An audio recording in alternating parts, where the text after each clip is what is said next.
Hey there guys, I am the Six Machine and welcome back to another Warhammer video. Just a very quick heresy related bit of news today. Some of you older fans of the hobby, myself included, may remember the very old classic Land Raider that had the tracks all around the chassis.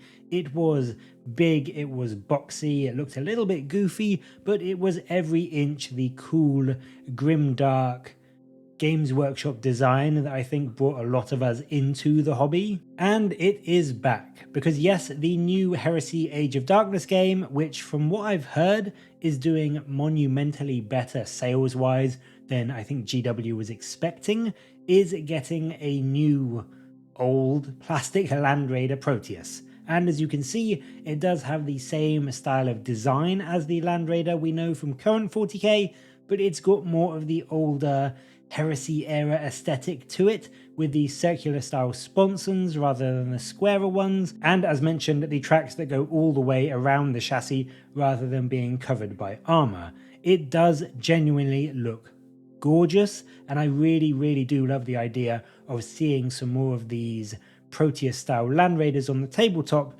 compared to the current 40k ones that we have at the moment.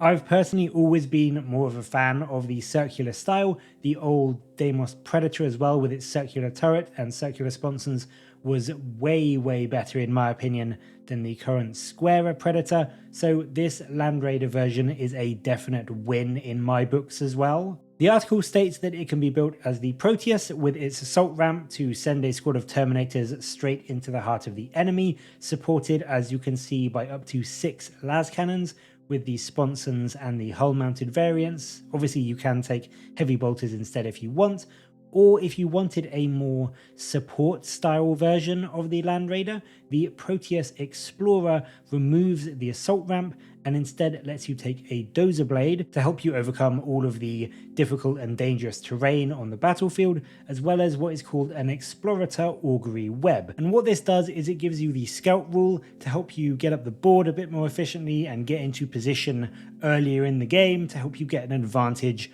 over your opponent. So this is a really useful alternative option for the Land Raider if you don't want to just be chucking up a load of Terminators into your opponent's lines. So I'm really excited to actually see this in person, get my hand on it and get it painted up. Certainly for my Deathwing as well as my 30k Dark Angels, I will be getting at least one, maybe even 2 of these to throw around on the board. And I do think that in both Heresy and 40k, Land Raiders are in a not terrible spot. Obviously in Heresy they've got AV14 all round, which is a really tough nut to crack, but hopefully in 40k as well, as we've seen with the Chaos versions, they may be moving to toughness 9 for the Loyalist Land Raiders and getting some slightly better las cannons, so this may well be a really good time to pick up one of these if you want a unique old school looking transport for your Terminators or your special units or your Primarch in 30k. But as always, what do you think of this model? Do you like the design? Do you think it is better than the current 40k version? Or do you prefer the squarer, blockier version that we have now? And also, will you be picking any up? And will you be using them in 30k or 40k or in both? Let me know in the comments below, and as always, thank you very much for watching. Please do like and subscribe for more Warhammer content from me. But until next time, I'll catch you later, guys.